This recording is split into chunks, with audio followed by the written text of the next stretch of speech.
All right, everyone. We are live for another podcast. Exciting stuff. We have Barstool Nate, Eric Nathan in the building. How's it going, my friend? Well, you got me out of bed before noon for the first time since we got locked in our houses. So, Oh, so wow. you know, I'm wiping the sleep out of my eyes, but it's good. Man, sorry about we could have pushed it back a bit, but it's good No, though. no. Quarantine life, it's like the time blends together. It's sort of like being in a Vegas casino, right? You don't really care what time it is, what it's like. You just kind of do your thing. So, what's been going on? Where are you, and how has this impacted what you do? Because obviously, Barstool Sports, you're like the one of the faces of it. You've been around for so long, and sports is your world. Like, what's happening? I mean, there's no sports. Yeah, it's been unfortunate, but we're making do. The good thing about Barstool is we've kind of become more of a personality driven site than just like a sports focused site. It's not like we're breaking down the X's and O's of a basketball game. So in that regard, it's been okay. Just like kind of venturing, trying new things. Everybody's just like, now's the time that anybody can be as creative as they want because there are really no rules in quarantine. You can just Right. literally do anything and just throw anything at the wall and see what sticks. So it's been good for like creative juices and for people, especially newer people who are trying to find their niche, just to figure stuff out and just see what works and don't works. And that's Yeah. what's so good about working at Barstool is we have all the creative freedom in the world. So literally like anything you want to try, as long as you're going to put the work into it, you're allowed to try. So we're doing well in that regard. Just a lot of motivated people just doing whatever they can. But not having sports sucks. Being locked in my apartment in New York sucks. Um, but It's making different. do, doing the best I can. For sure. And how was there like a powwow team meeting? At what point was it just kind of when you guys you're waking up and every day it's like, all right, this thing's sort of real. Were you guys sort of quick to pick up that this was going to be everything was going to get shut down, or was it kind of like, oh, this is done, and then all of a sudden it seemed like when the NBA player that game was about to tip off, Mm-hmm. and then the player like they ran out on the court and were like, someone has coronavirus. That was sort of like when I feel like the sports world sort of. Uh-oh. What just happened? You froze. Oh no. Hope it's not my Wi-Fi. Nope. It's not my Wi-Fi. I don't think. Jeff.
Hello.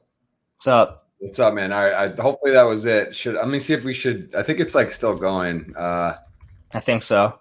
Yeah. Let me just see. Might want to just delete this and start over. I've actually only had that happen one time, but this was pretty quick into it. Let me just see what we're gonna do here. Okay.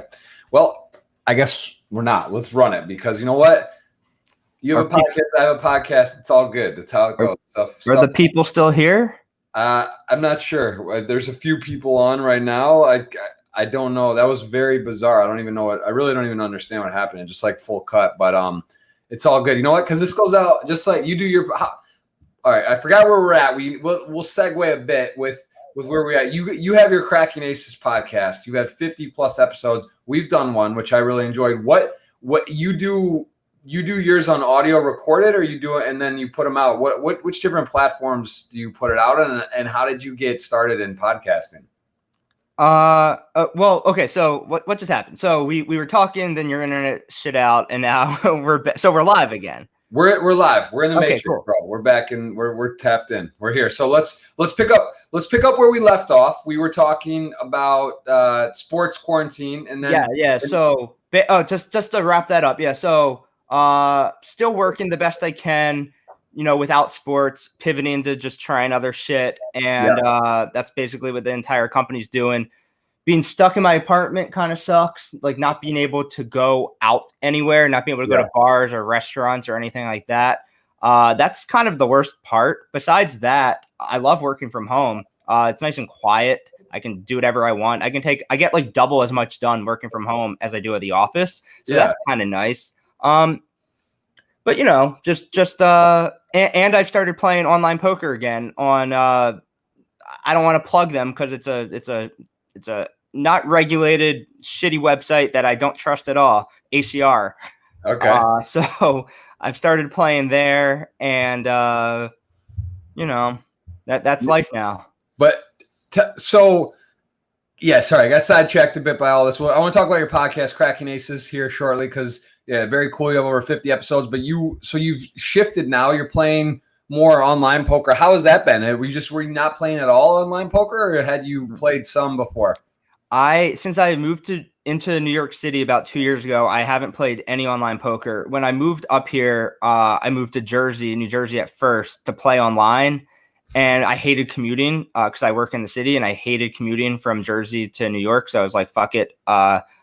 I'm not that good at poker anyway, so I might as well just move into the city. But, I love playing online poker, and I missed it. And I realized if I'm going to be stuck at home, I might as well figure out a way to play. So our boy, Jeff Platt, who works over at Poker Go, he put up on his Instagram story that he won like a $55 tournament for like $22K. And I was like, what in the world? Like, are tournaments really that big on ACR? That's insane. Like, that's like full tilt Poker Stars back in the day size tournaments.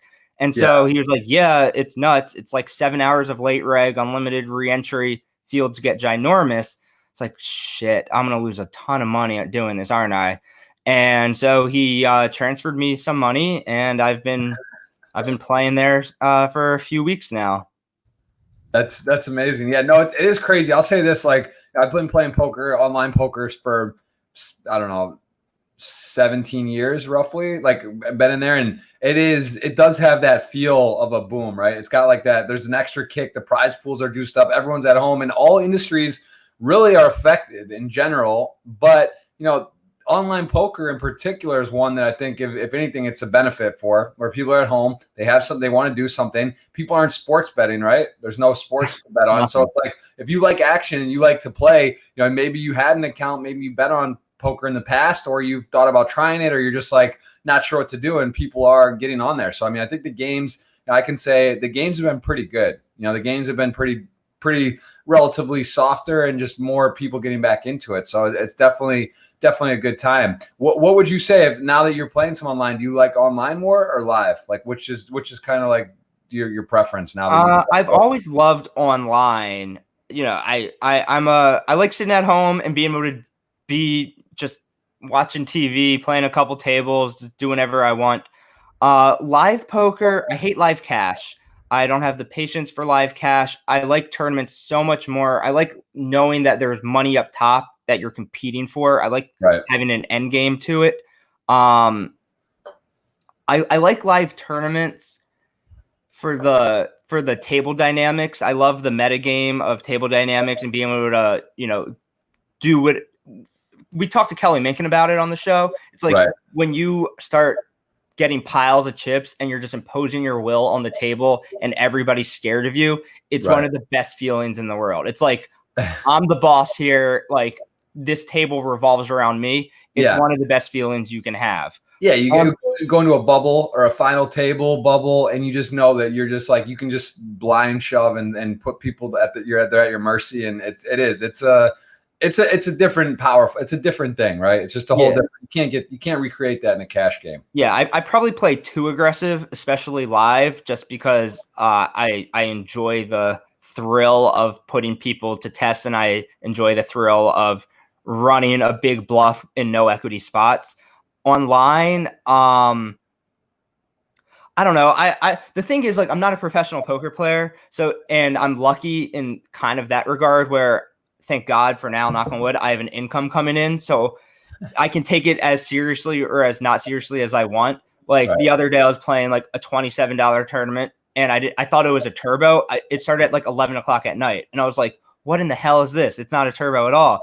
And so I was like, "All right, well now since it's not my real means of income, I can just like either run up a huge stack early on or go to bed." And I just, kind of messed around, tried out a couple spots that otherwise that I wouldn't have done, ended up busting. But I was like, all right, like that's what's so great about online is you can play a $27 tournament and do new things. Where in a live tournament, what's the cheapest you're getting in a live tournament for with a decent prize pool, like hundreds upon hundreds of dollars that I don't have that disposable income to mess around. Not to mention you got to drive there. There's, you're eating food there. Like there is a lot of expenses associated with live or traveling poker and just even going to a casino, right? You got to eat that, there's just, it's different. And also, like you said, you can experiment. You can play a 27, you can play a 10, a 50, 100. Online, there's so many options. Like you could literally play 4 to 6 tournaments easily, like, or more, and from the comfort of your home and experience. So no, it's a different deal. Well, we got sidetracked a bit, got a little thrown off by the cut there. Sorry about that. I want to tell us a little bit more about yourself. I want to hear about how you got into poker for sure. Super interested in how that's become a big part of your life. And now you even have a podcast and with Jake, and you seem immersed in it and just fascinated and a love for the game, which poker's missing that spark. I think it's missing that personalities of people that love it, genuinely passionate about it and sharing that, which I think you embody. So I want to hit on that, but tell us, give us a little bit about your upbringing and just sort of like give us a little bit background on you. Maybe some aren't familiar with you in poker. Yeah. So I'm from Maryland. I went to the University of Maryland. I think I got into poker the same way most people did, just, moneymaker effect, all that stuff. Started playing at the dining room table with friends and family. I would deposit $11 I would deposit $25 every other day or so onto PokerStars and play the $11 30K or 40K guaranteed nightly on PokerStars way back in the day. Excuse me. What year did you get in? How old are you? I was born in 88, so whenever I turned 18, whatever that year was, 2006. Okay. Yeah. So I was bad though. I didn't know what I was doing. I didn't know, what anything was. I just liked playing. It wasn't until much later that I found 2+2 and started reading and learning about the most basic of things that I didn't even know about, position and stuff like that. Got a little better here and there. Flash forward, poker gets shut down right after I graduate college because I was planning on trying to actually getting better and trying to play professionally in the United States after I graduated college, but that whole thing got thrown out the window. So I ended up moving to New York City without a job, a very smart decision. Got a job making $35,000 a year at an advertising agency. It was terrible. After about a year or so of that, I knew from day one that I wasn't going to be doing that anymore. I think I only did it for 8-9 months. And so eventually enough was enough. I hated it. I hated my life. I moved to Manchester, England with a friend that I met through poker to try to play poker professionally online over there. Oh, wow. Did okay, didn't get rich. Just that's quite a move. I mean, that's, I've been there to Manchester. That's not close by. It's a fairly far away place, and sort you of definitely have to take an airplane. Definitely. yeah. That's a hike. That's a commitment. So how long are you there? I was there on a visitor's visa, I think for 6 months or something like that. 8 months, I can't remember. And Did were okay. were you a Man United fan? Were you going to games and like were you doing the whole thing there? Just kind of just playing poker and whatever. Mostly playing poker. We did the hooligan thing, but like nothing extraordinary. Right. And while I was over there, it all comes together. I would try to make it quick though. While over there, I started writing my own blog in like same Barstool-esque blog, just doing it on the side of my own. When I got back to America, here I am, no job, living at my parents' house. I'm in my childhood bedroom, and my parents think that I'm applying for jobs, but I'm really just writing this blog on the side and lying to them, saying that I'm applying for jobs.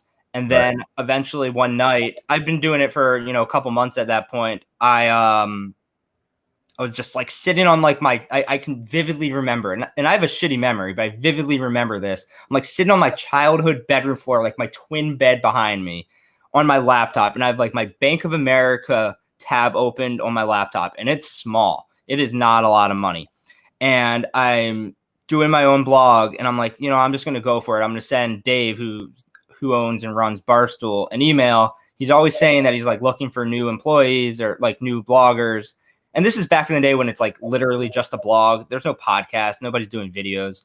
Right. And so I compiled like 20 of my best blogs, sent them to him. Like, hey, I'm from DC. I know you're always looking for new people. Getting good feedback on my blog. Let me know what you think. And then he emailed me back, and then he hired me the next day. Wow. And so you were writing a blog just sort of because you enjoyed it, and that was like something, and you weren't getting paid for that blog. No.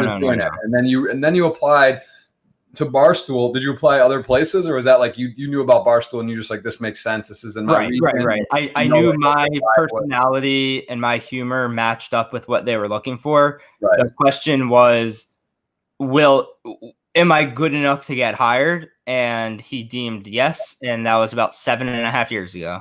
That's awesome. So so they reach out, they say you got a job, then what? So now you're like, all right, I'm leaving Manchester. I come back here, or to come back. No, so that was when I was at my parents' house. I just started the next day for my parents. But you had been writing in Manchester as well. You were doing yeah. And writing. So you had established your blog. You had started. People were looking at you. Were getting feedback. You got into it. You got home. You're at your parents. You're lying about doing jobs. You're doing more blogging, and then you send an email and they hire you. So then what? Like you literally you sent it. They said, yeah, let's go. And then that was it. You were just in the family. Yeah, I literally started the next day for my parents' dining room table. And so this is back before we had like HR or finance. We had nothing. It was like such a bare bones operation. I didn't get paid for my first 3 weeks because I was too scared to like ask about, hey, by the way, like, am I getting paid? And he goes, wait, I never sent you the paper. I was like, no. He goes, all right, well, just fill this out and send it back. So it took 3 weeks for me to get the nerves up to ask if I could get paid. Man, that's funny. I've got a few people I've worked with in the past too, something like that too, where it's like, yeah, it's just like they're not thinking about it. Or same with me, or like, oh yeah, hey, how do we do this? Or how does it work? So that's very interesting, and they pay you. That's great. So you have a job, and then they're paying for your services, and then. So you literally, how big was Barstool? Give me an example, because like Barstool is something I've always seen. I've noticed they have Barstool, like the betting stuff, the Instagram page, and it's obviously moving very quickly and expanding. But back then, how many employees were there? Was there offices, or was it literally like was it just like a startup almost? It was basically a startup. When I got hired in October 2013, and I was the 9th full-time employee. We moved to New York. So we got a big investment from the Chernin Group in 2016, I want to say. Mm-hmm. And we moved to New York with 15 full-time employees. And as of right now, I think we have over 300 full-time employees. So we have rapidly expanded very quickly. It was just a very slow growth, then just a freaking Zoom, a fucking takeoff. Yeah, I was early though. I was super, super early into the mix in October 2013. We all just worked from home. Like I moved from my parents' house to Arlington, Virginia in December of 2013. And that's where I actually consider home at this point, Arlington, like outside of DC. Yep. And we had a guy in Philly, we had a guy in Chicago, couple guys in New York, and the official office was up in Boston where Dave founded it. And they worked out of an old dentist office. Like literally there's like sinks in every room because it was just an old dentist office, and they would use the sinks they would just put a piece of wood like over the sinks and use them as a desk. Wow. And it was disgusting. There was squirrels that were biting through the internet wires. It was filthy. It was gross. And about absolute. It really just wow. That's I've never heard squirrels biting through internet stuff. That sounds scary, man. That's like that's where it was born, right? That was it. Milton, Massachusetts. And that's what we always use the phrase Milton tough because you had to be Milton tough to work for Barstool back in the day. You didn't know if you were getting paid the next week. You didn't know if a squirrel was going to cut through the Wi-Fi. Like it was just so wild west. There were no rules. Just it was a weird time. And what do you think what do you attribute to the success of Barstool? Like at its heart, do you think is it Dave? Is it his belief, his work ethic? Is just like him believing in people and what is it? Because I see him everywhere. He seems like such an interesting, fun guy. You know, like an ambassador that just embodies and loves it. Like saying I guess. He hired you right away. He saw that how passionate, enthusiastic you are for what you're doing and what's going on. Was that fair to say? Like, yeah, it's a mix of everything you just said. He picked the right people. Like basically, this is your life now. Like we didn't. This is such a joke, but it's 100% true. We didn't have the capability to blog from our phones until literally 3 months ago. Like, did not have the capability. So there was a time for about 3 years where if you wanted to go out, you had to like tell somebody that you worked with, hey, are you home tonight? If something happens, can I call you? Because we were terrified if you missed a blog, if something happened in a game, like say like the Caps are playing on a Saturday night and you weren't home, if Ovi scored a hat trick, your ass was like fucking in the jackpot. Like you were so scared that you were going to lose your job. So there are so many times back in the day that something would happen on a Friday or Saturday night where I would like say it was like a December night. I would run outside with my phone and call, usually it was Trent, and be like, hey, can you blog this for me? Title it this, write this, use this as the thumbnail. I'm like shivering outside in the freezing cold weather trying to get a blog up because like we were terrified. Like, and that's what Dave pounded into every single person's brains was like, you work 24 hours a day, 365 days a year. There's no days off. It's work ethic. But like but it takes such a special type of person to buy into that. Right. And you just have to have this mentality that like, this is all going to pay off. Like we're a part of something. We knew we were like, if you've been with Barstool from the beginning as a fan or even on the inside, like, it's different. Like these people are passionate. The fans are passionate. Like, it's like this whole thing that works together perfectly, but he just had to find the right people for it. And he did a pretty good job finding the right people for it. There was a couple of mistakes.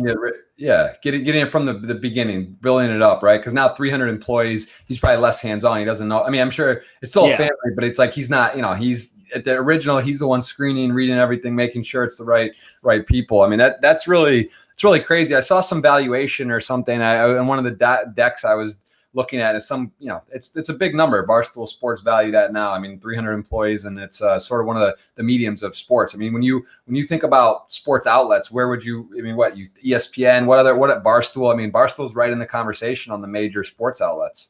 Yeah, I'd say for sure we're definitely no longer that redheaded stepchild. Like we're I don't want to say respected because I don't know if we're ever going to be technically respected, but we're in the conversation. We're at the table. Like they won't pass us the gravy because they hate us, but like we're at that table and we're just going to get the gravy ourselves. Like we don't need anybody. We don't need the rights to sports. We don't need the broadcasting rights. We're going to do what we call like the electric chair, where we stream ourselves watching a big game just for our own reaction. Because, I'm a diehard Capitals fan. So it's more profitable for the company to have a camera on me, life and death, living or dying, with everything happening in a Capitals playoff game than for me to be actually at the game. There's no, like personal value being at the game. Yeah, it's incredible. But we have footage of, Dan, Big Cat, diehard Cubs fan, watching the Cubs win the World Series. He wasn't at the game. He's living or dying with every pitch on camera. Right. And, a ton of people watch that stuff. And so instead of having the rights to the games, we just do it our own way. And, it's that sort of grinding it out type of thing that, again, your question, what has made Barstool successful? It's the grind. It's finding innovative ways to. Yeah.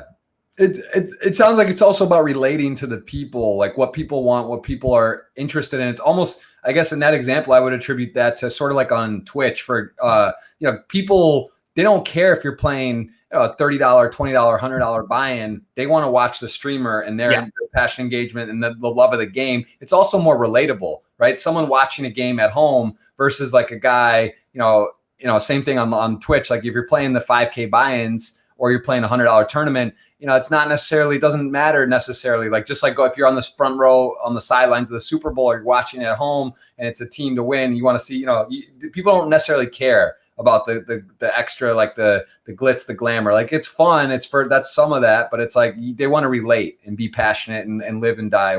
What it sounds like you guys found that niche. I want to say, where did it shift? Like at what point did it go to video, audio, kind of blogging to like video stuff? Because you seem to be very active in videos, right? You do a lot of content. You do, but you're a blogger. That's your core. Yeah. You do like WSOP. You're around. You're filming stuff. You got your stuff. Like, was there a shift? And do you see that shift in the industry, or is it still a lot of writing and blogging? So my main job is to blog, the written word. I do videos here and there, and obviously I do the poker podcast now. But the shift came. It was gradual. We have a guy, KFC Kevin, and he's an original Barstool employee from New York, and he started a podcast way back in the day before podcasting was what it is now. And he was the only Barstool podcast for a long, long time. And what was so great about the old days of Barstool is we were allowed, this is so janky when like I say it out loud, we were allowed to sell our own ads. We could do really anything we wanted. Like if we wanted to have a watch party at a bar for a sporting event, we would set it up ourselves, make the deal with the bar, put up the ads ourselves on the blog to drive people to the bar. It was a very mom and pop thing where, I was Barstool DC. I ran it as if it was my own company. So Kevin in New York ran Barstool New York as his own brand, as his own company. And he started a podcast. He could sell ads on his own podcast, stuff like that. And his podcast was wildly successful, still is. But eventually, that's a lot of trust. That shows, like you said, a lot of trust for them to associate the name and the brand and to kind of. There were no rules. We just had no rules. There was.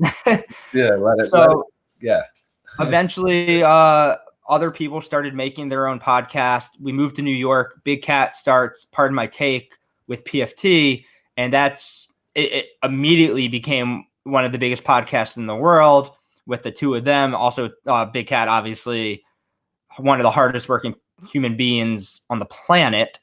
He has not taken a day off, I don't think, since I've known him. It's actually bizarre how hard that guy works. And now, what's his name? Big Cat, Dan Katz. He's a superstar. He's just a megastar at this point. Right. And he starts Pardon My Take.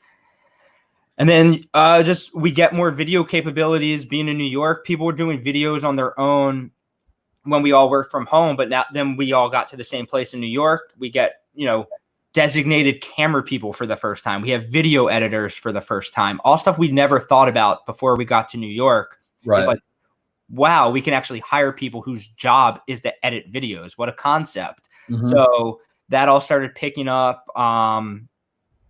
We finally had designated podcast studios. We had just little, we still, like, honestly, we had an office, and then for the 15 of us when we moved there. One small floor of a building. And when they moved us to this headquarters in New York, they thought we were going to use that floor for 5 years, and we outgrew it in 6 months.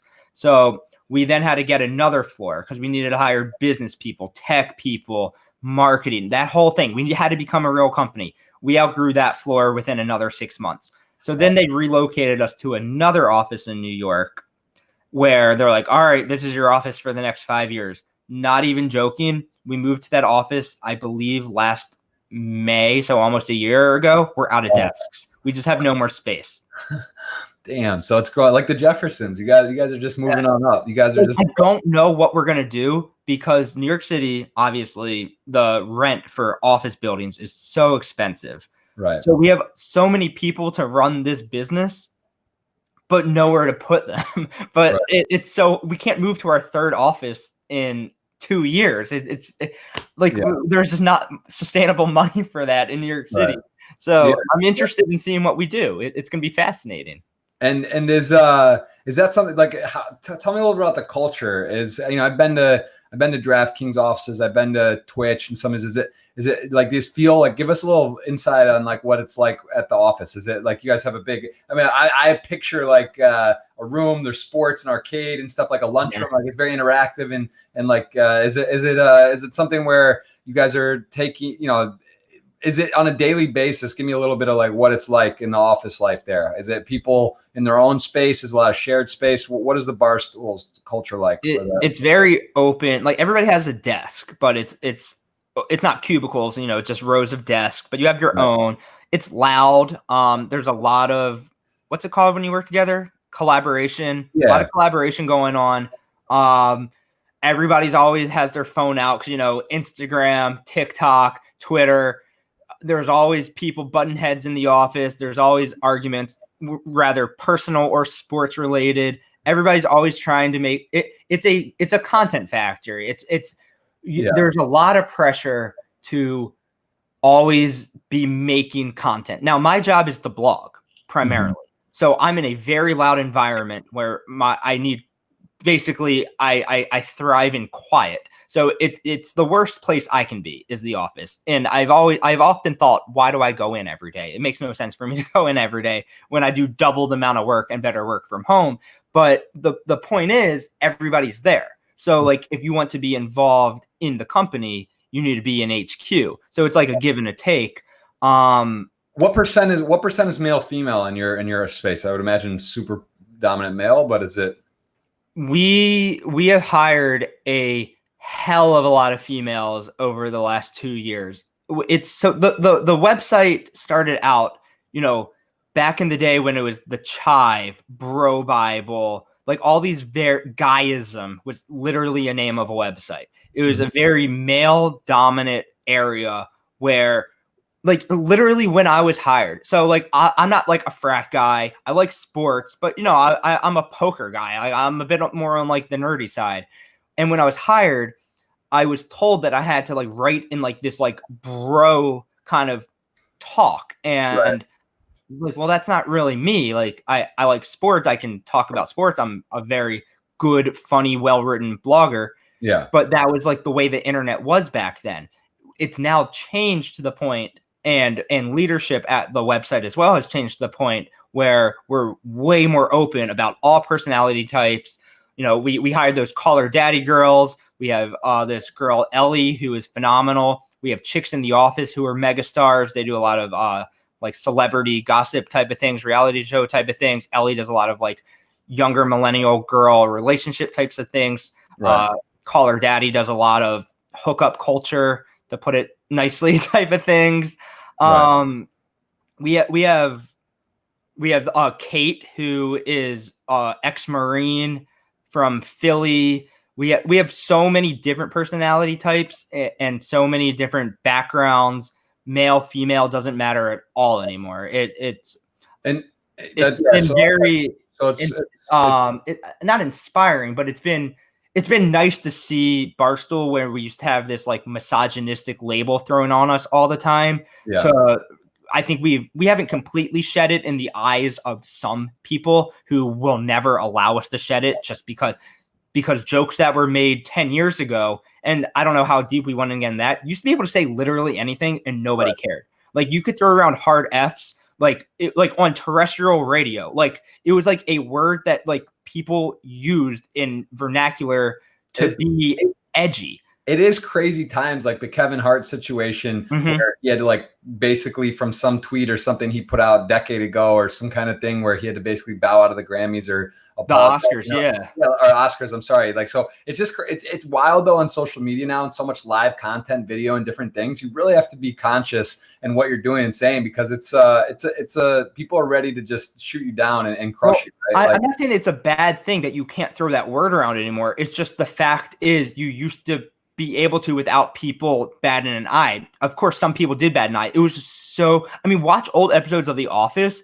the stuff that they say, which the point is to be like cringy and stuff like that. But even the stuff they say as jokes, you literally would get shot in the face if you said it now. Right. And so some people still hate us for jokes we made, a decade ago. But I think we've done, and I wouldn't say this if it wasn't true. Like, I don't think anybody that I work with still feels like anything that we might have said 10 years ago is okay. Like you can't like just like call people sluts as a joke anymore. It's like, it's just, it might have been like, okay, 10 years ago, but I feel like weird looking back on that. I'd be like, ooh, I wish I didn't say that, Yeah. It's different times for sure. Tell me now a little bit. So you become a very, I mean, dude, you're known as Barstool Nate. You kind of embody the company. Like I said, I know you. I didn't even know truthfully didn't know your real name, which is like crazy. You're like, you have like a nickname almost. You're just like, everyone knows you as. It's pretty cool to be, definitely in the poker world, you're known as well. I think you just did something with Poker Go or Poker Central on their podcast talking about, can you save poker? You're just so passionate about it. I want to talk about that. But how did you mentioned how you first how did you get hooked up with Jake Toole, and how did you start the Cracking Aces podcast? You have over 50 episodes now. Podcasting becoming so popular, but when did you come up with, let's cover poker first. So how did you get hooked up with, I guess, Jake and just sort of, cause he's been around poker forever, very successful player. How did that relationship come to light? I always say like the universe always finds a way. How I got fucking connected with Jake is wild. We both have a mutual friend, Christian Harder, who he knew that I was moving to New York with the Barstool move. And I was trying to find a place in Hoboken, New Jersey to live so I could play online poker, and commute to the city, obviously, for my job. Yep. So I sent out a tweet one night, like, if anybody has any leads on a place or someone who needs a roommate in Hoboken or whatever, let me know. Just so happens Jake needed a new roommate at the exact time that I was moving up here. So Christian got me in contact with Jake, and I was a little hesitant because I was like, I wasn't that hesitant. Once I hand and mobbed Jake, I was like, all right, cool. But at first I was like, living with a poker player, that sounds kind of weird, right? Like he just sits at home and grinds New Jersey cash all day. What if he's actually broke? And then I looked him up. I was like, oh shit, this is Jake from like fucking millions of dollars in winnings on Full Tilt. Jake, got it. So I ended up moving in with Jake, and it's so bizarre because he's so successful as a poker player.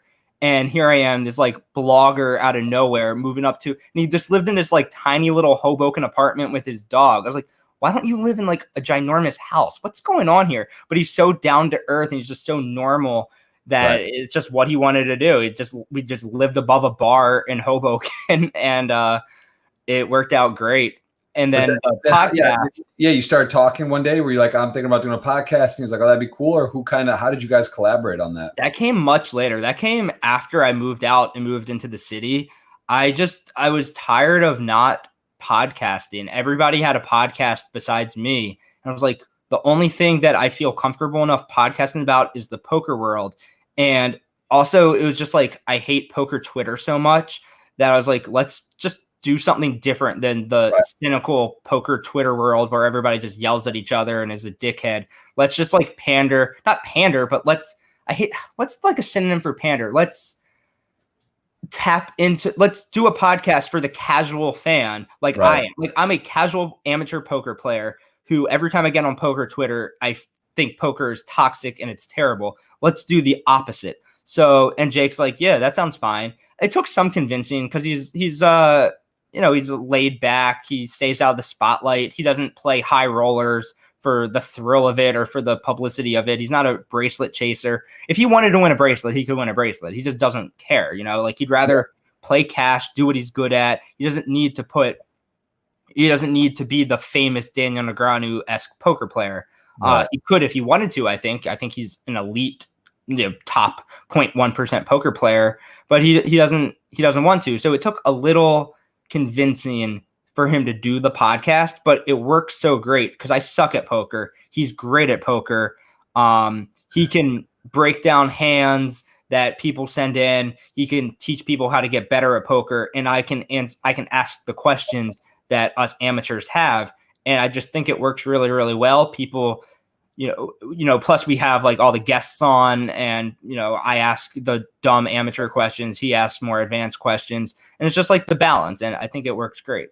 That's awesome. And you don't really think you suck at poker, do you? Because I'm not great. But you've been around a long time. You talk with Jake, you talk with other good players. You've worked on your game. Do you do any kind of stuff in terms of, other than talking, reviewing hands? Do you do any type of studying? Whatever. I could name off. I'm associated with some coaching stuff, but there's a dozen, right? There's all these different things and tools. Do you use any of the poker studying stuff, or just kind of? Not as much as I should. So I live with Jake for 2 years. I never once got a coaching session from him when we lived in the same walls in a small apartment. Never once got coaching from him. Mm-hmm. I'll watch a training video here and there. I watch streamers. I watch you. I watch Jamie. I watch Somerville. I watch Lex. That's the extent really of the studying I do. I want to say I've been Matt Berkey does Solve for Why, and I did a couple of those seminars. I need to, but I'm not watching them live anymore. I'm waiting for them to be done so I can go back and do them on my own time. I felt doing them live, I couldn't. I stink at math, and Solve for Why is very math oriented. And I was like, this is just too much math for me to be doing in a 4-hour seminar type lecture at 9 o'clock at night after a full day of working. I need to just like do it on a Saturday afternoon when I can sit down and focus. I'm also very ADD, and in something like Solve for Why, where you really have to be paying attention, I'm also like scrolling Twitter and stuff like that. It was hard for me to focus. I'm sure Solve for Why, with how extensively smart Matt Berkey is a great resource.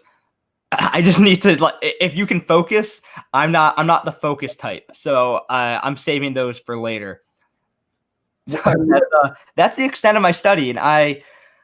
I have a good feel for the game, but there's so many spots that I end up cutting and pasting the hand histories, and I've been sending them to a couple people, getting their thoughts on it, like Jake, a couple other people. Right. Yeah, that's a great way to learn. Honestly, if you have access to really top-notch players, that's really some of the better ways, and to kind of check your ego at the door, right? And say, hey, this spot was weird, or I lost. Like, was this right? Was it wrong? What do you think? And then get some other perspectives, and it can go. Honestly, for the people watching, I think I'm an asshole for not taking more advantage of the resources that I have to my disposal. It's so stupid of me to not actively be getting way better at poker than I am. Like, Jake tells me about solvers, where you literally can dissect a hand so deep down to, like, you have the 8 of spades, you have 8-6 of spades on a 9 king jack 2 diamond 1 club board.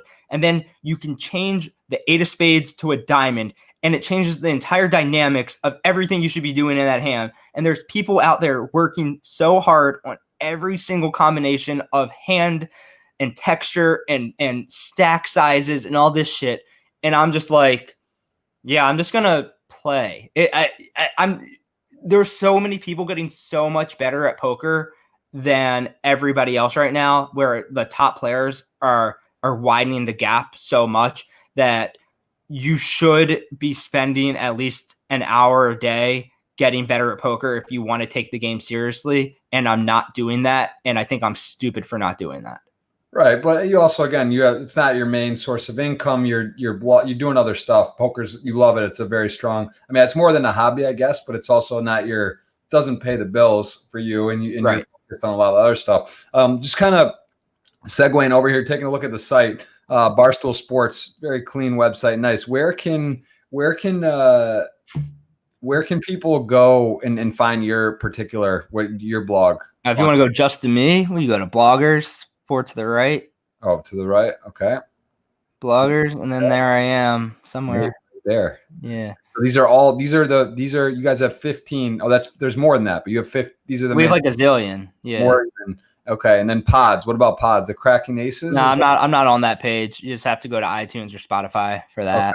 Okay. We've seen here, here on the Apple Podcast, pretty sick that you guys have. Basically, you're number 55. So like I don't know, when did you actually start that? We started last May, and it was so cool. I had the timing down so perfectly. Start it last May, go to World Series, drum it up a bit, and then you have the whole off season to get good at podcasting and like to make connections, talk to guests, and then this World Series, make it ginormous, do videos, get all this awesome shit, be out there in Vegas, and now there's just no more poker. And it's like, God damn it. Like, to have a poker podcast when there's literally no poker, it's a tough sell. I'll tell you that. We were doing 2 episodes a week. We've gone down to 1 just because there's no poker to talk about. It's like there's just it's a bad time to be a poker podcast. I don't know if you feel the same way, but there's only so much you can quarantine talk you can talk about until it kind of just like people don't really want to hear how many M&Ms I've eaten, which is in the millions at this point. Just many M&Ms.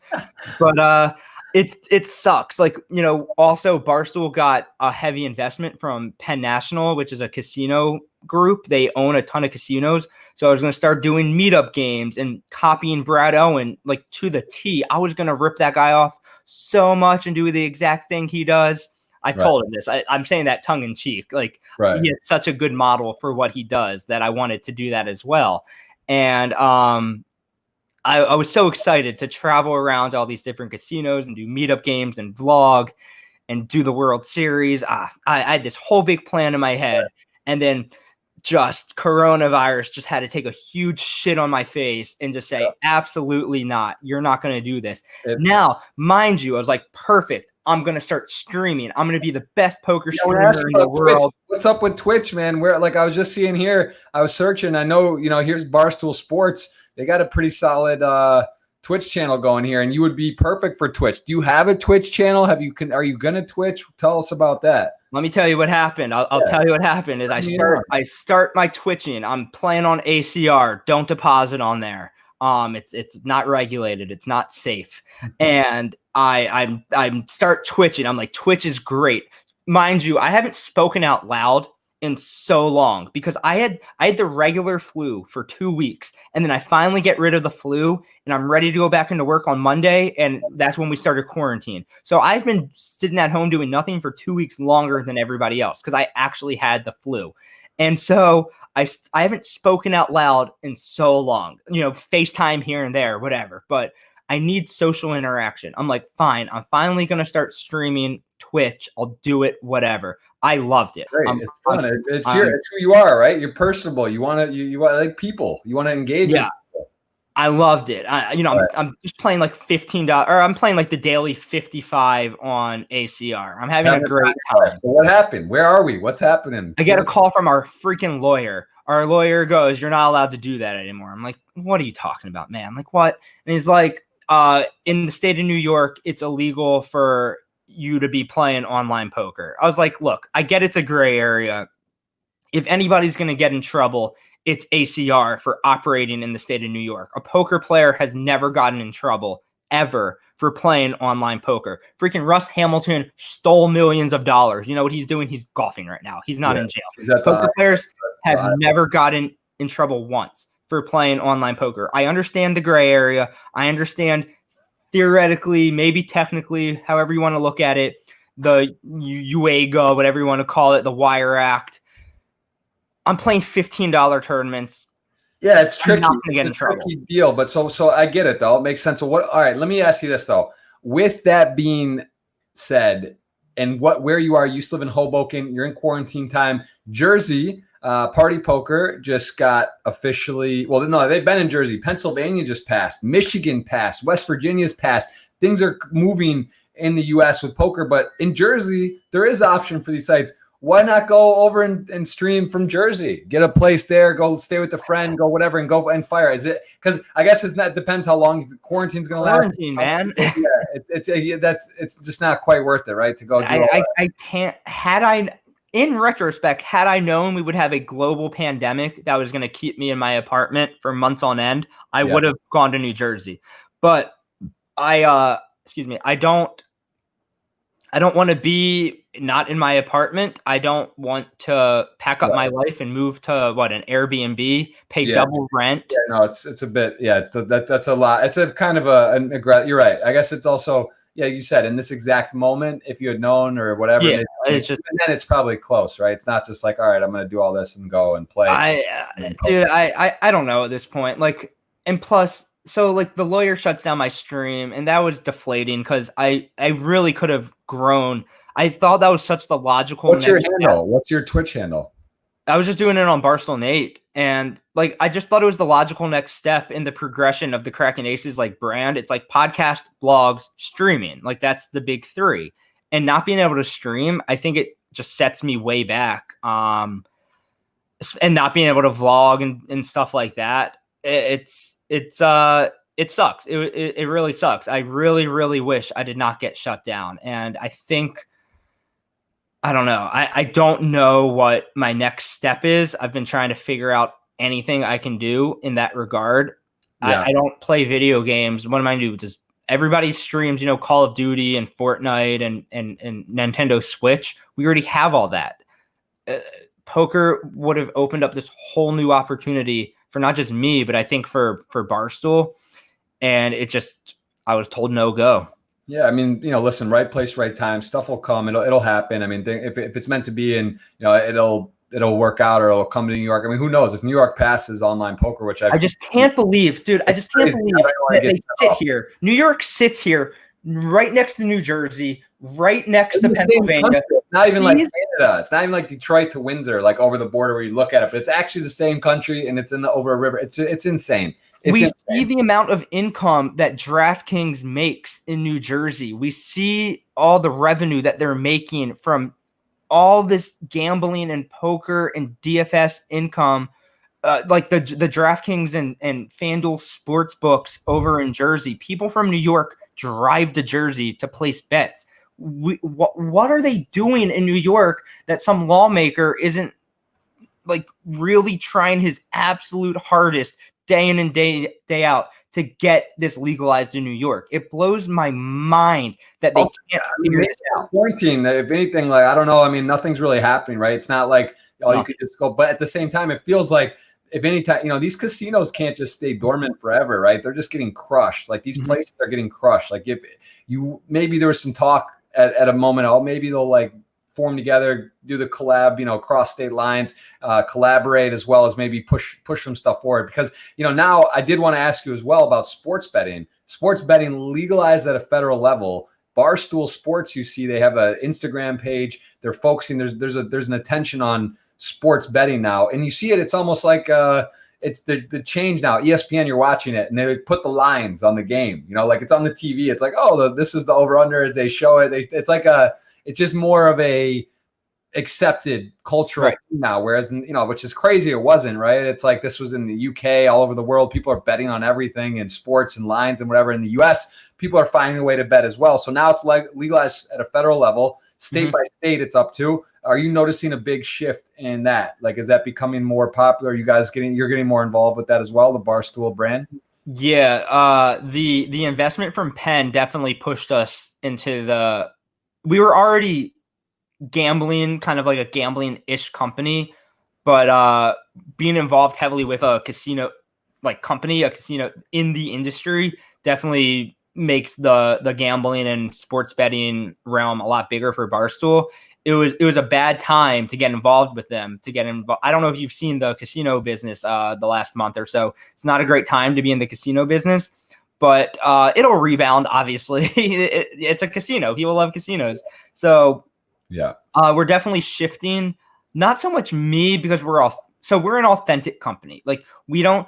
It's so tacky. Like, I once betting became legal in different places, I noticed personalities that I follow on Twitter basically pretending like they're gamblers, and it's not going to work. Like, because these I'm trying to be nice because I like these people, but so like regional people that I follow in like DC pretending that they're bettors and gamblers, and they're betting like $5 a game, and they don't care about the money, and they were never gamblers before their bosses told them to be gamblers. It doesn't work. We have such authentic gamblers at Barstool who, for better or for worse, are betting a lot of money on these games and getting their heart ripped out, or getting their heart, exploding in happiness for every single game. It's so real, and that's what we do best. So we look for authentic gamblers who actually care. We don't, again, it's Barstool. We don't care if you're sharp or not. We care about if you're real or not. So we're more looking for people who are really gambling, really doing it, really into this thing. Yeah. Tell me about It's Vegas Dave, because I see him on Instagram, and his stuff's kind of like. Yeah, I prefer not to talk about him, to be honest. Is he not because I'm curious if he's like if that's like a real. I just don't know. I've seen him on there. I just wonder if he's not involved with us. Right. Okay. So he's not. He has nothing to do. But that type. No. We're not supposed to talk about him. All right. So next, we'll sorry, we're just not supposed to. Okay. All right. So sports is and what about you for we're gonna hit some Twitter questions, but what about gambling and degenerate type of stuff? Like, and someone asks, are you a degenerate? Do you like to play table games when you go to casino? Are you playing roulette, baccarat, anything? Do you sports bet here and there casually? Do you sports bet seriously? What's your action intake? I go in waves. I'll sports bet heavy for a while. I'll lose a bunch, and then I'll take some time off, and then I'll get back into it. There's always something to pull me back in, whether it's March Madness or the Stanley Cup playoffs, or I'll just be bored and start betting. I was on a run for a while where I was betting first half West Coast NBA home favorites. And I had that down to a science. It's like if the Rockets were at home and they were less than like 5.5 point favorites, I was just hammering like stuff like that. Like just taking home favorites and West Coast first half NBAs. That was my favorite thing I ever did. I ran with that for a while until I ended up betting. I got drunk and I ended up betting way too much on like Warriors Kings first half under, which I never bet under. Who bets unders, especially in West Coast NBA games? And I ended up betting Warriors Kings first half NBA under and wiped everything out, all my winnings out and more. And that's when I decided to take a little bit of a break. Take a hiatus. Speaking of break, tell me about sports right now, because what is your, what are the analysts? What is Barstool Sports? What are you guys predicting for? Honestly, I don't even know the answer, and I don't know if this is public or what the general consensus. What's going on with the NBA, for example? Will they finish this season, or is this just it? Like, are they going to come back and play the playoffs?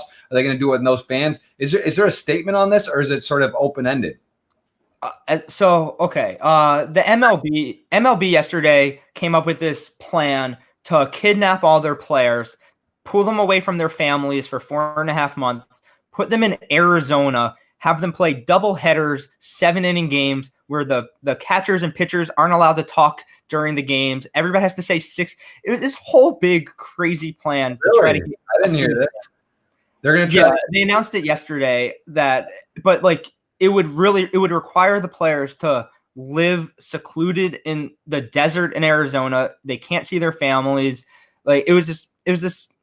They have to sit 6 feet. The players would have to sit 6 feet apart in the stands in the dugout. But it doesn't even take into consideration like quick plays at first base, where obviously you're an inch apart, stuff like that. So every league is trying to come up with these wacky plans to try to get back. I think if one league was to get back, it would be the NBA.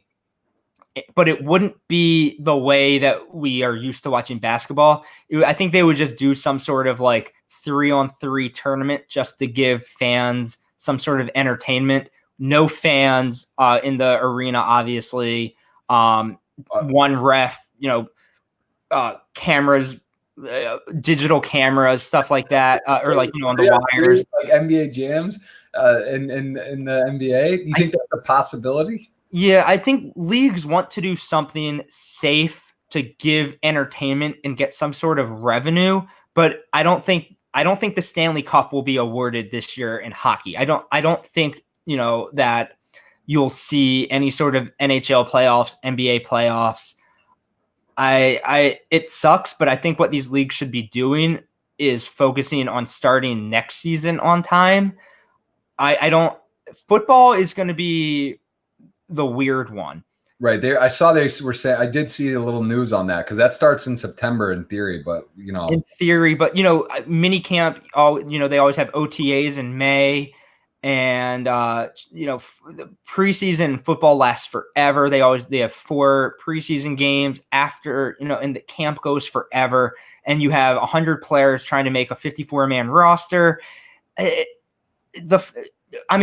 wasn't football that said we'll be back in September. It was the president who said football will be back in September. And I think football and NFL, along with every other league, is more along the lines of we'll be back when it's safe to be back.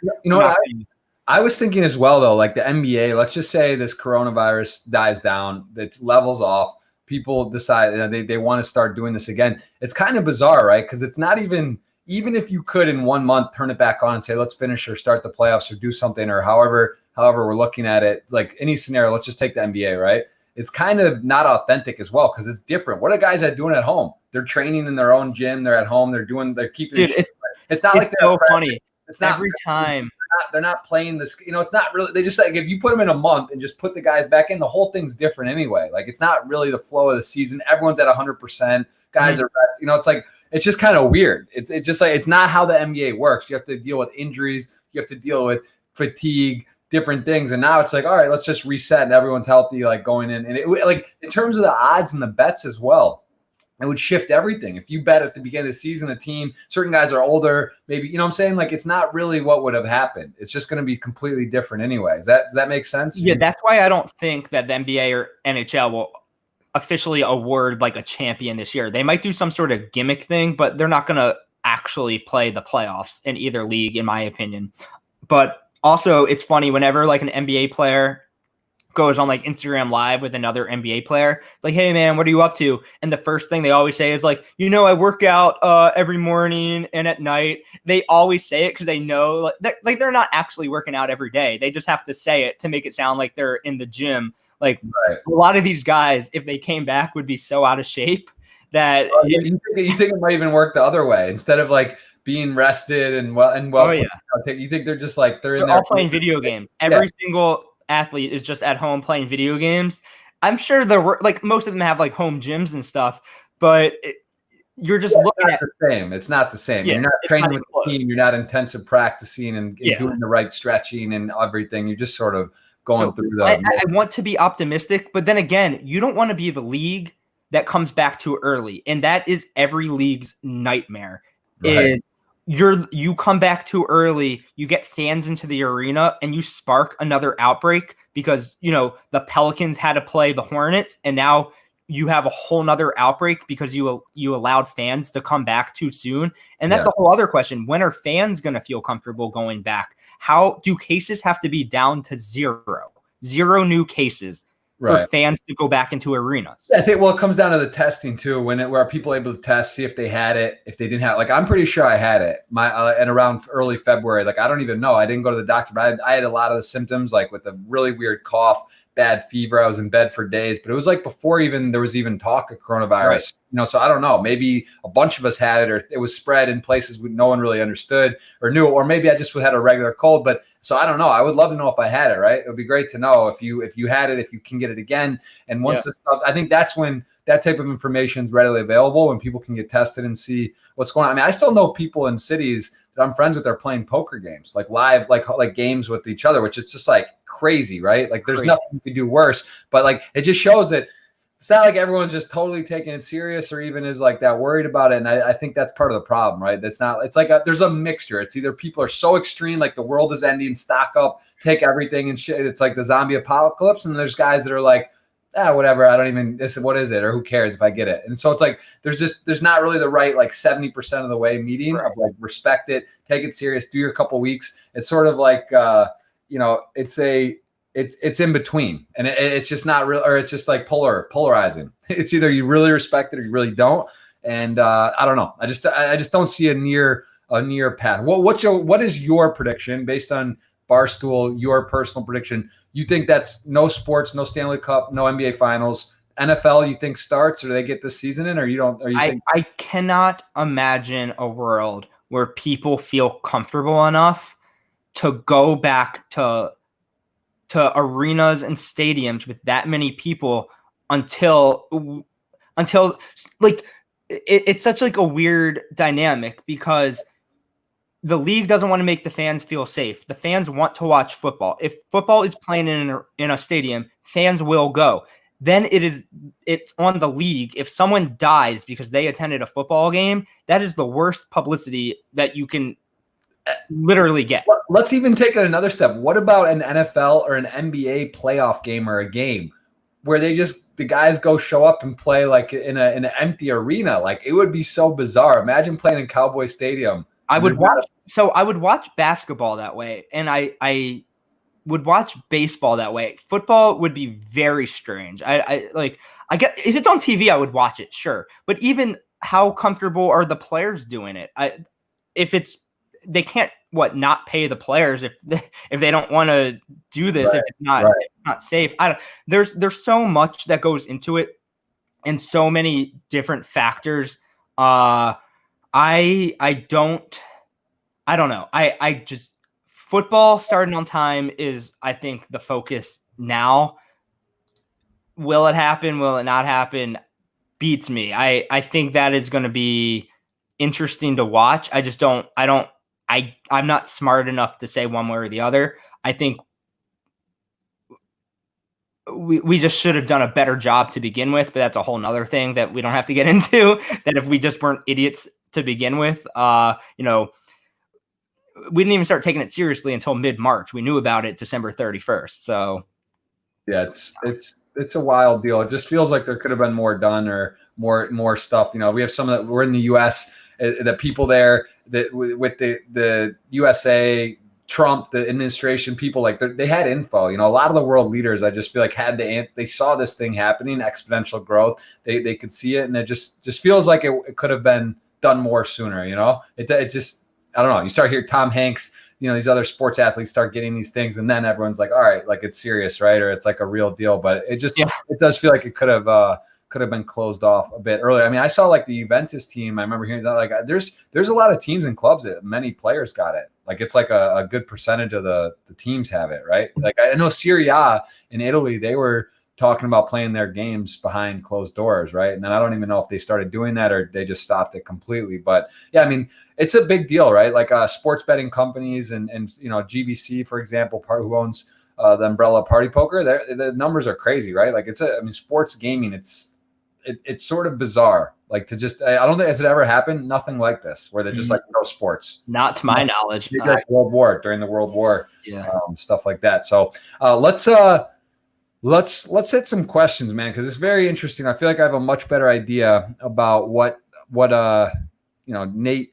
what Barstool Nate is about, and where your history has been. But we have some color or some questions. Well, someone asked, what is your favorite color? We'll just start with that one. But we have a bunch of interesting questions here as well. Do you have a favorite color? It's always nice to know what you're. I don't know. I like red. I like blue. Blue's a good color. Sometimes I even like yellow. Red, blue, and yellow. All right, that's multiple colors. You don't just have one. What is your favorite hand in poker? This is always interesting to me. Not aces. Cracking aces is your podcast. Ace is the best hand. What is a hand that you like look down and you're just like, I'm playing this. I don't care. I don't know. I know it's not right. There's a 3-bet and a 4-bet. I'm seeing a flop. I'll tell you this. If I open 10-7 hearts and someone 3-bets me, I am calling that 3-bet 100% of the time. 10-7 hearts. prettiest hand in poker. You're going. That's your other aces. Like you're gonna be aggressive. You're gonna act like you got something, whether it comes or not. I get it. I like it. Why that? Just you've won a big pot, hit a straight flush with it, or just like it? It's just so pretty. Just a nice looking hand. Hold'em or Omaha? Do you have any Omaha expertise?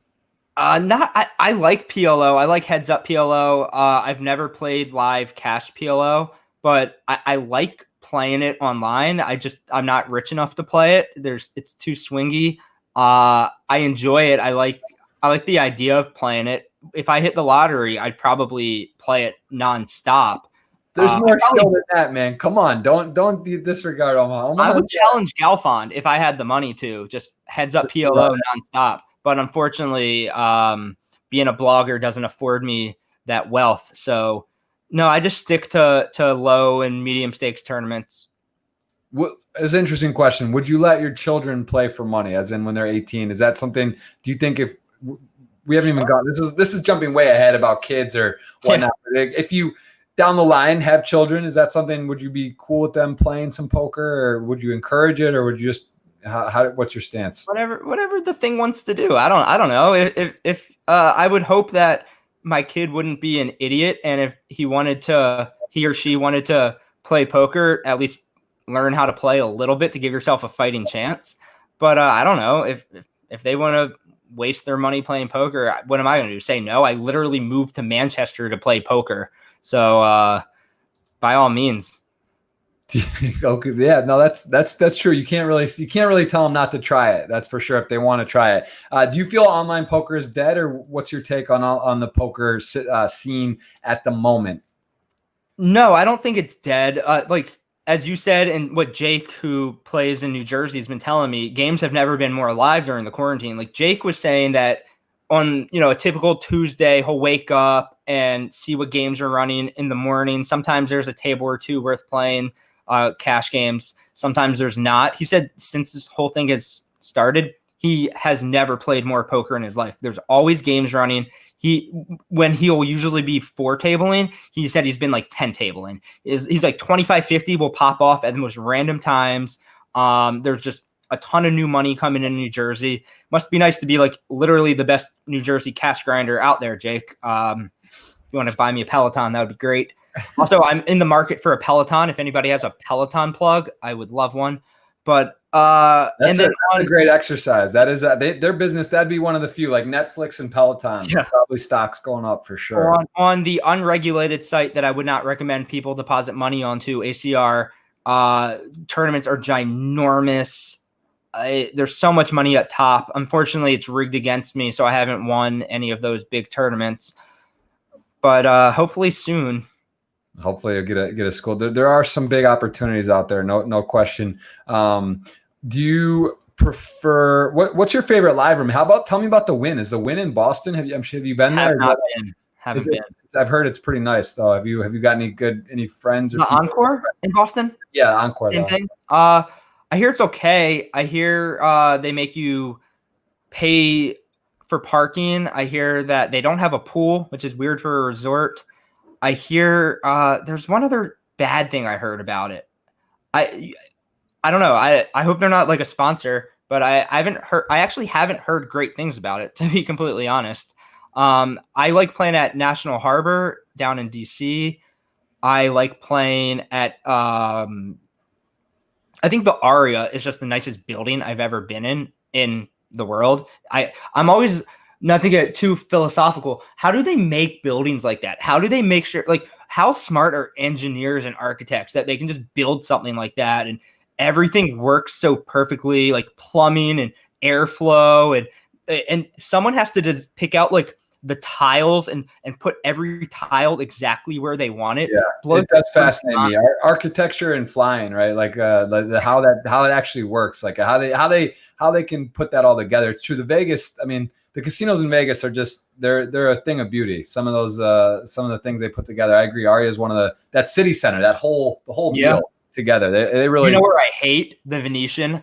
Fuck that place. Yeah, Sheldon Adelson is definitely not people's favorite. He's sort of the catalyst to stop online poker. Honestly, I think we would have it if it wasn't for him. I believe he donates like $25 million a year to Trump or to his campaign, or he did, and he's a pretty big he shuts it down. So hopefully that changes soon. What do you feel that has been the biggest benefit though of the virus or this quarantine? Has there been anything that you've just done some reflecting, learning, extra time? Kind of the world seems like it's FOMO. Like people always like, oh, what's going on? This person's here, that's there, this is going on. And you're just like, no, what? Everyone's at home, blank canvas, everything. Is there a language you're learning? You do anything else? Is there anything you're picking up or using extra time on your hands? No. And I feel shitty about that, actually, that I'm not really using this time to better myself. I'm using it to work and then play online poker. And I haven't really picked up any new skills or hobbies. I haven't worked out at all. No, yeah, I guess in a way I can spin it and say like I've refound my love of online poker because I'm playing a lot of poker, which is the thing that keeps me sane, honestly, during this whole thing, is being able to play online. I am so glad that I actually can play online right now because I've been losing my mind. If not, I would like to pivot more into eating a little healthier, making sure I work out once a day. I have like a couple free weights in my apartment that are just gathering dust, like so much dust on them. What's your typical, what time? You said this was early for you to get out of bed. I mean, I'm not a super morning person, but it's 11 a.m. reasonable, not crazy. Are you like a 6, 7, 8 a.m. go to bed? Is it just sort of whatever? No, not that bad. Since working at home, I generally do a blog the night before, schedule it for the morning so I can sleep in a little bit because I already have work done for the morning. Okay. I've been waking up at 9:25 and with my plan to get out of bed, drink coffee, eat breakfast, and do a normal work day as if I'm going to work. Okay. Now that lasted for about 3 days because I work so well from my bed that I just wake up, open my laptop, and I just sit in bed and blog. That some days I won't get out of bed until like 2 p.m. Like literally won't get out of bed until 2 p.m. And I'm trying not to do that because I think it's good to have a healthy routine of eating and showering at a reasonable time. Like I'll be taking like 2 a.m. showers and stuff like that. So I basically, I go to bed at 2. I wake up around 9. I wake up before my alarm a lot also. Just kind of get up naturally. Yeah. And tell me about blogging. Cause I'm more from the school of, video now, right? Like Party Poker want us to do blogs, and Jamie Staples and I were kind of just like, look, we do Twitch. We're video guys. We can do video stuff and put out short clips and do stuff. It's just like more our style. I don't have like a great writing background, haven't written a ton, but for someone who blogs, which is, it's an art form. You've been doing it for so long. You're great at it. You have great blogs. Tell me a little bit like what goes into a blog. Like you get an idea. How long does it actually take for you to like? What's your average time? Would you say on a blog, like when you do something? And how long? It depends. Yeah. So I'm an old school blogger, and what I mean by that is back when I was hired, we were doing about 10 blogs a day from our apartment. All the guys were doing about 10 blogs a day from our. Oh, this is you, Models in Quarantine. I saw this on the homepage. That is episode 20 of Models in Quarantine. That's a very that's quite a blog. This is just a blog where every day I post another model. Great idea for me. Did you come up with that? Did I come up with it? Yeah. It was this or explaining Middle Eastern politics, and I landed on this one instead. Oh wow, this is fascinating, interesting. I see the masks are starting to come now, right? This is I saw a couple mask quarantine. Yeah. Here. So all right, so that's one of your. But so will you come up with the idea? Like, give me like one of these articles. How long? Just talk me through like what you come up with the idea. You get the pictures. You do a little research. Basically, all right. So my job basically is scroll the internet, find something that I'm interested in, and write about it. Make jokes about it, whatever. Sports, comedy, otherwise, whatever. I can blog about anything I want. So, wow, that's a racy title. This is powerful, man. These companies out there got to be careful, right? Look at this. Like, I wouldn't go to this place. That's 24-hour fitness is a piece of shit company. But basically I scroll the internet, I look for something I'm interested in, and then I type something up about it. I used to do 10 blogs a day back in the day, like when we started. Yeah, that was a ton. Shit. Generally, I see something, and if something strikes me, I blog it. If nothing comes to me, I move on.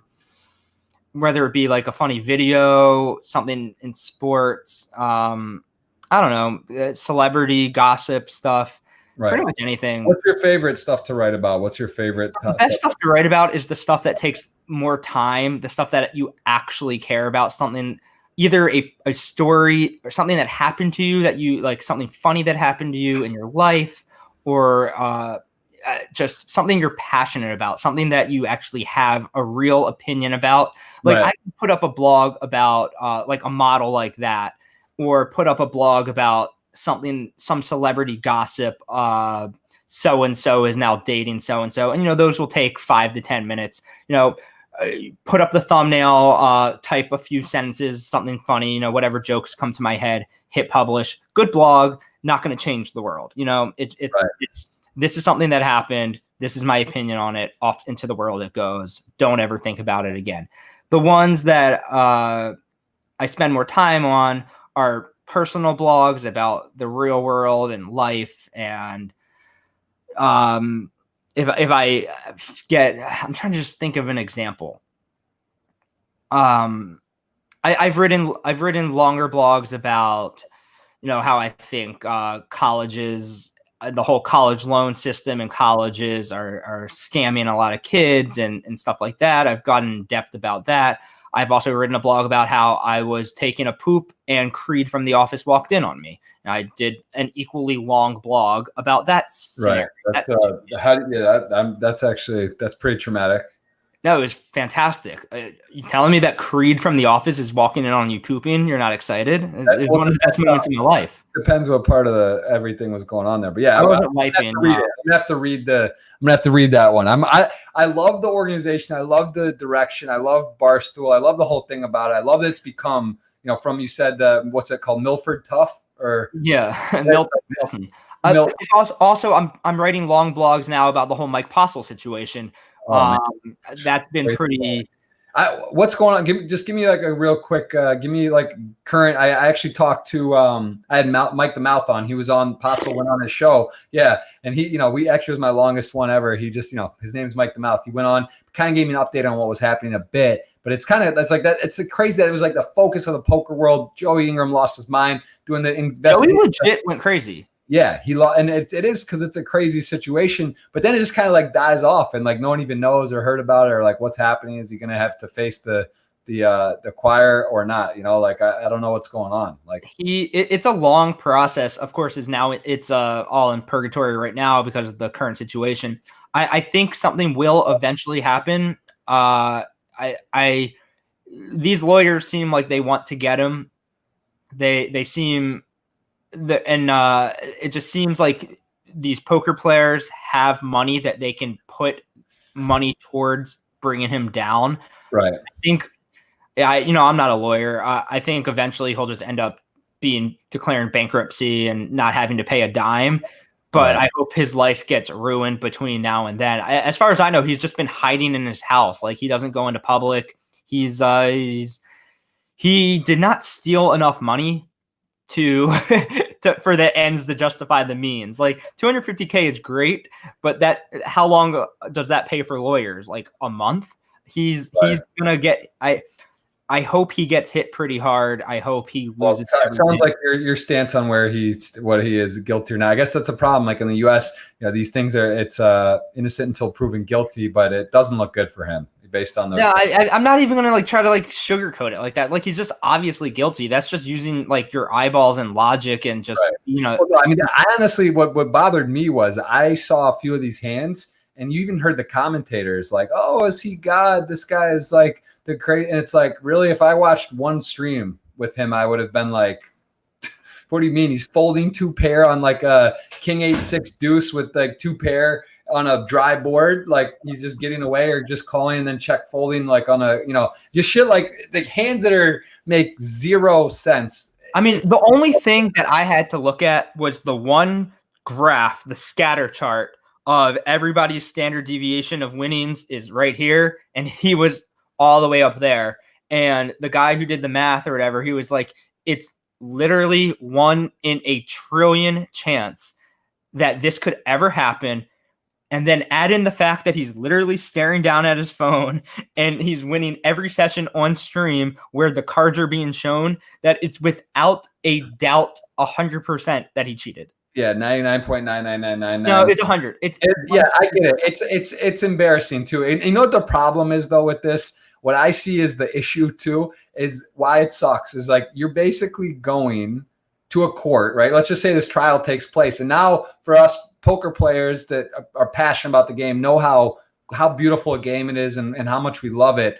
We're basically doing the opposite, right? We're generally trying to say it's a skill game. You know, there isn't a lot of luck. Like you can really control the outcome and be whatever. And now we're going to a court and saying, look, this is impossible. This guy doesn't lose. He's doing the impossible and he's just winning every pot. It's a fucking joke. And we start you get upset. It's kind of like, it's a little bit tricky because obviously it's different, right? It's so why people think he's going to win in court is because a jury of our peers won't be able to look at the math and understand why what he's doing is impossible, because the way the Postle side is framing their argument is some people win and some people lose, and people who lose get mad when they lose. So the only reason he's being sued is because he won and they lost. And that's the way that they're framing it. Yeah, I mean, did you see how it ties into Pot Ripper to Russ Hamilton? I saw a gentleman and I did catch it. And I went and actually read the thread about the game show back in the day, how Russ Hamilton, it showed like a Postle on this game show and how he got selected or whatever, something. I forget exactly, but I did see there was a correlation. Here's the thing. And this is crazy to me. And I think there's more to it than meets the eye. They had this blackjack show that was going to be on like CBS Sports or whatever, and they were going to have online qualifiers. They couldn't do the online qualifiers because poker was shut down in the United States. So they had the producers of the show just pick like a friend to be the online qualifiers. Russ Hamilton was one of the producers of the show, and he picks his friend Mike Postle. Now, how does that all tie into the cheating thing is obviously Russ Hamilton was the pot ripper, the guy who cheated for millions of dollars on Ultimate Bet. While the whole Mike Postle cheating scandal was going on, the people who defended him said Postle was one of the biggest winners on Ultimate Bet. No shit. And he just happens to be friends with the guy who cheated on Ultimate Bet. But now Mike Postle's playing 1-2 and 2-5 cash games? Oh, yeah, that's a bit cool. That's a bit another thing that doesn't bode well for him. That's interesting. I didn't even put it on the record, Jeff. He cheated on Ultimate Bet. Wow, that's crazy. That's a little over the top. If that's the fact that he was playing then and was one of the biggest winners then and that whole thing. I didn't get that part of it. I didn't realize he was actually playing poker. People said he was one of the biggest winners on Ultimate Bet, but now he can't even beat 1-2 or 2-5. But his best friend is the guy who had the software to cheat on Ultimate Bet.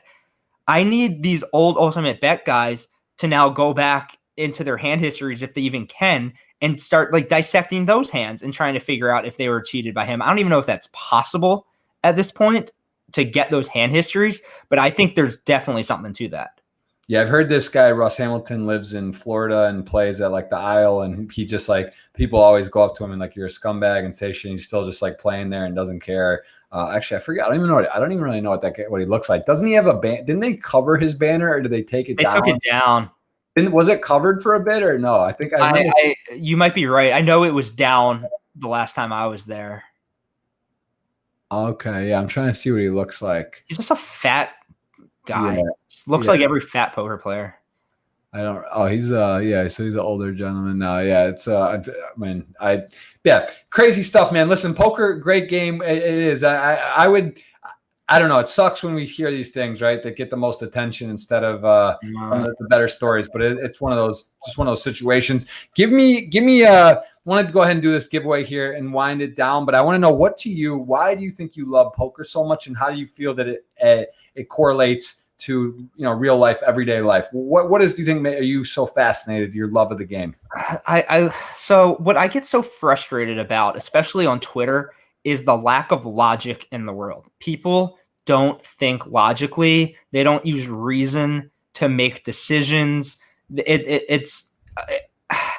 I get so angry that people reject logic, reason, science, math when making decisions. When if people could just learn that kind of thing, we would be much better off. Like people just, if you want to tie it back to coronavirus, like you can just look at numbers and stats and say, hey, this is bad, but you will have people who will scream until the day they die, no worse than the flu. This is overblown, this and that.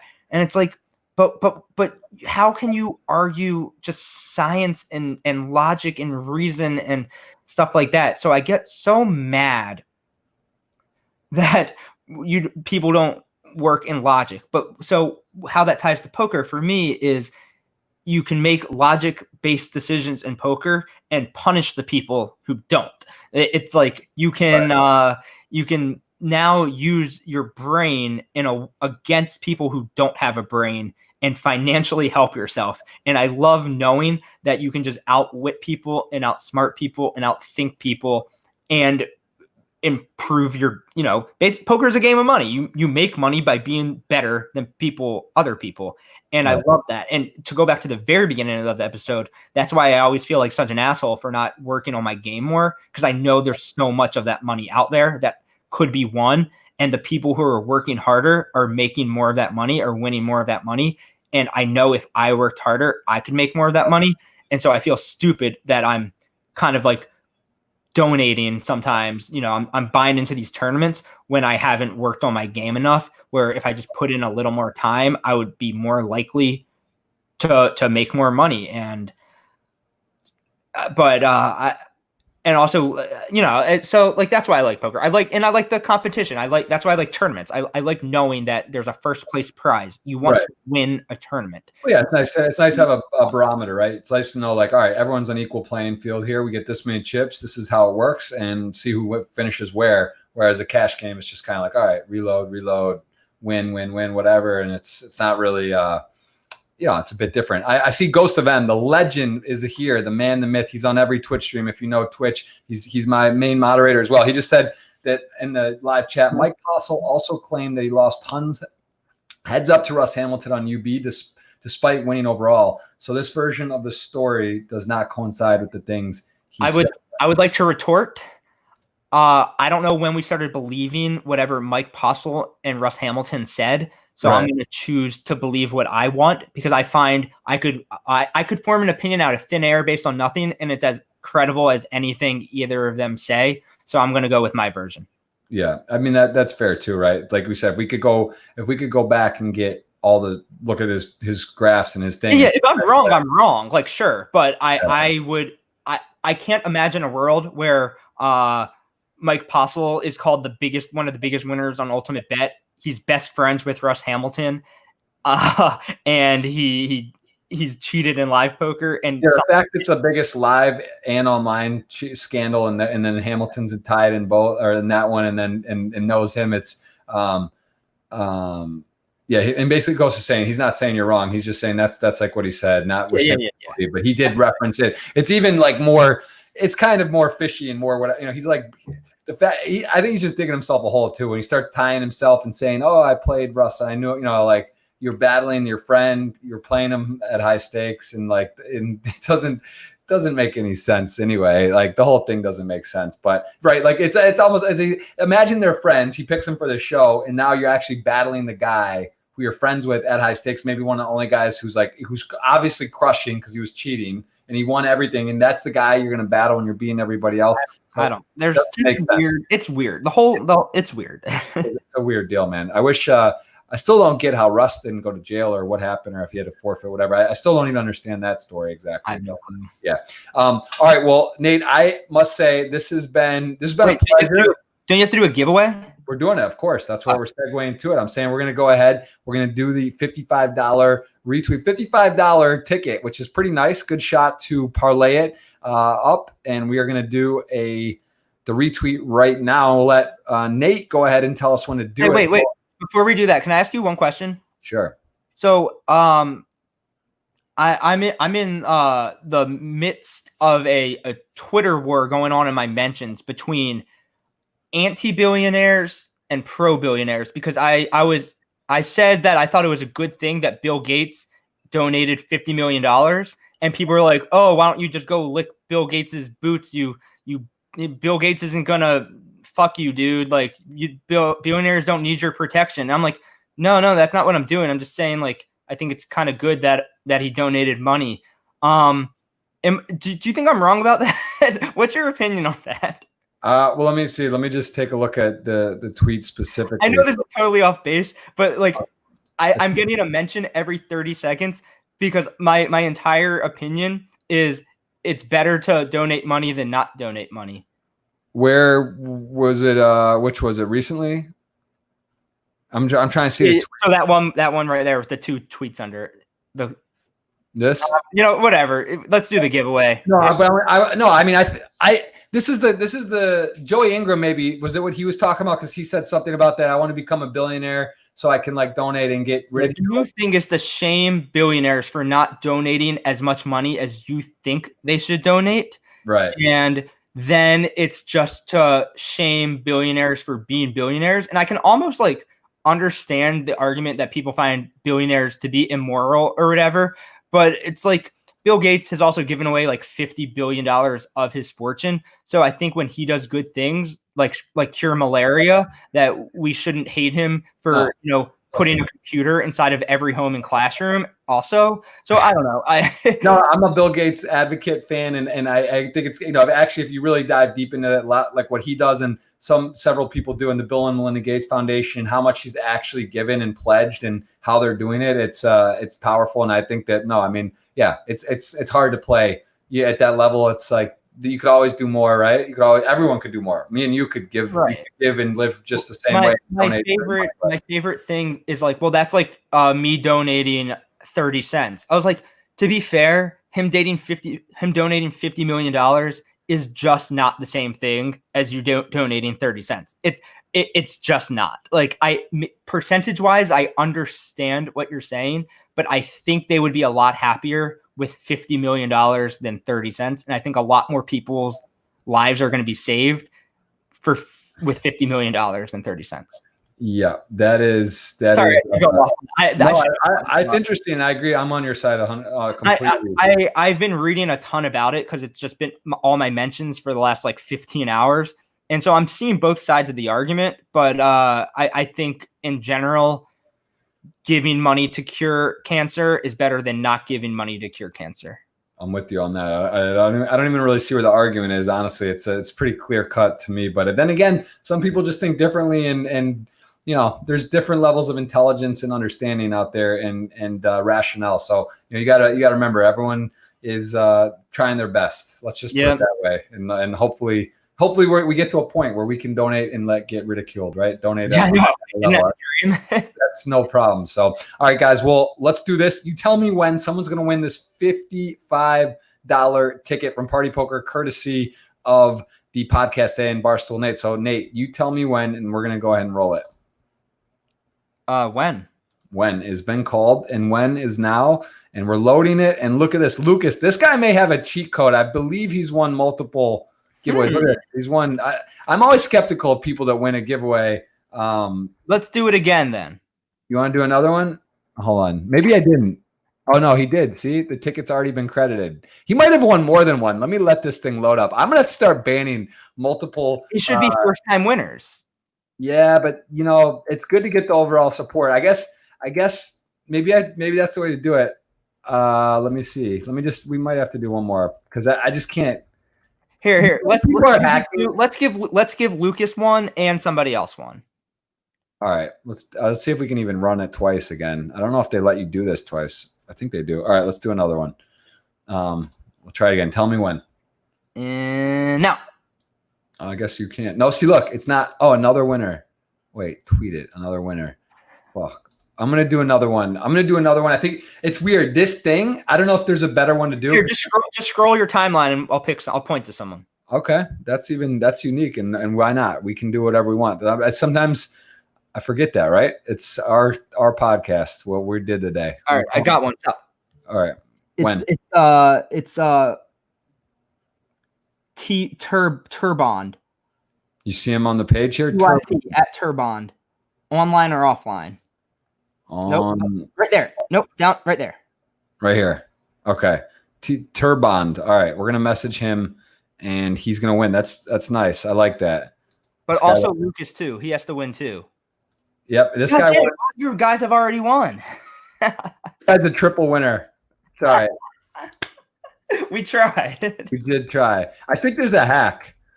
I mean, right? At some point, like maybe guys are beating the system on the hack. I'm not sure, but either way, Nate, it's a pleasure, man. Again, guys, check out the podcast. If you want to tell people what to do, give them a little quick plug here at the end. So you got your Instagram, Cracking Aces, on different outlets for podcasts, over 50 so far. We were on there as well with you. That was a lot of fun with Jake and yourself. Barstool Sports, you can go there and go to bloggers and click on Nate. He's got, look at that. I mean, look at that thumbnail. I mean, guys, I'm gonna check this out as soon as the show's over. And Twitter, where else can they find you? Is that Twitter, Instagram, your blog? Anything else you wanna mention? Yeah, no, I mean, I'm just doing the podcast and blogging and eating M&Ms. That's my life now. That's the deal, man. I love it. Well, listen, bro, stay safe, stay social distancing, do your thing, keep crushing the blog, keep bringing passion, energy to poker and everything you do. I think we've only met, very briefly, but I always enjoy your what you do. I follow your stuff and follow on social media. So, quick question for you. Yeah. Say they decide to run WSOP, would you play? Like and run it on an online one or live? No, live.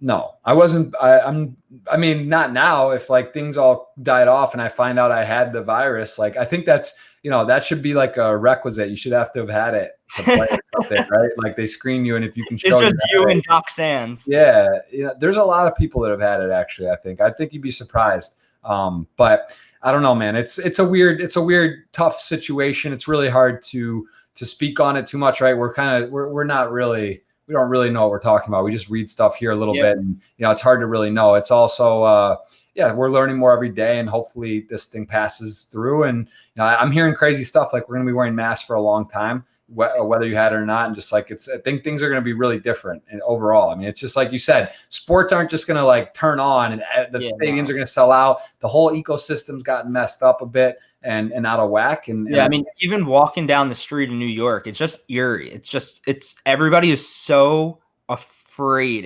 You can just sense the fear, and it sucks. And it's just like when we're given the all clear and bars reopen, are people gonna like just jump right back in as if nothing's happening? I don't know. The whole thing it's freaky. It's the thing that kills me is, like, I'm fine during the day, like I just work or do whatever. It's at night when I just think like, this could be me in July. I could still be stuck inside months from now.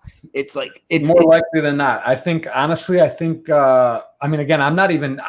For me, my personal world doesn't affect that much day to day. If anything, it's more busy. Like there's apps, games going, playing, streaming a lot. I'm on, doing the party stuff. Like I'm very busy. So in terms of like, I'm not really in the watching the news. I'm not like catching every little taste of it. I get like WhatsApp threads or, I see what's going on. I'm listening, I hear, but from the smartest people I know, like I have my friends saying they won't put their kids back into school till January, no matter whatever happens. I got other people saying, this is and through probably till June, July, there'll be no way that anything's going to be whatever. And then also I'm being told that Trump and the staff are saying that the masks are so important right now. They need to get them to the medical experts and the professionals, right? Because if they get sick and that collapses, it's pretty effed, like the whole thing. So, but once they get the ample masks and once the people are taken care of and all this gets situated, they're basically going to tell people you need to wear masks. Like you need to wear masks for the foreseeable future. Like that's what's going to happen. So it's like they're telling you, oh, wear a cloth. You know why it's called KN95 and N95? You know why it's called that? I don't. Because it's 95%. It prevents the things to come into you. But when you put a cloth on your face or you put a little thing on, it's like 0.95. You're helping. So it's like That's what KN95 stands for. That's what N95 is. It's 95% effective. Then you go down to the D, the next level of masks, and it's like 1 or 2% less. And all these companies in place are like, oh, we want N95s. Well, they don't want to pay for them. It's like $6, $7, $8 a mask. Yeah. The KN95s, they get them out the door from China around $3. It's a serious deal. And people, you need to be, it's transmissible through air by 70% or something. So when you're in grocery stores, you're in airports, you're in sports, you're in close contact with people, you are going to get that if you haven't had it or whatever. So it's like, that's the reality. And is it going to kill you? Probably not. But if you're older, if you're sick, if you have respiratory issues, it's a big deal. And if you get it and then you see your grandma or your parents, you can really do some serious problems. So that's where we're at. That's the reality of it at the very basic level. So I think that's it's important to remember. You can do a lot of good by just sort of staying put and relaxing and trying to, and then, let's hopefully blow through this and get the world back to normal. But in the meantime, things are not normal, and you kind of got to embrace it, accept it, and be mentally prepared for that. So, amen, brother. Cheers, bro. Well, I appreciate it, guys. Again, give him a follow, Barstool Nate, across the platform, Barstool Sports. And I appreciate it. We'll see you on the tables. Good luck on your poker grind. And yeah, man, hope to cross paths soon. And hopefully, World Series 2021. 2021. I'll see you there. Yes, that's the answer. So cheers, bro. Thanks for having me. Yeah, awesome. Thanks, guys. Again, give him a follow. Appreciate it. Podcast number 55 in the books. We'll see you guys soon. And again, it's out on all the audio platforms. Enjoy it. Thanks, Nate. We'll talk soon. Thank you. Bye.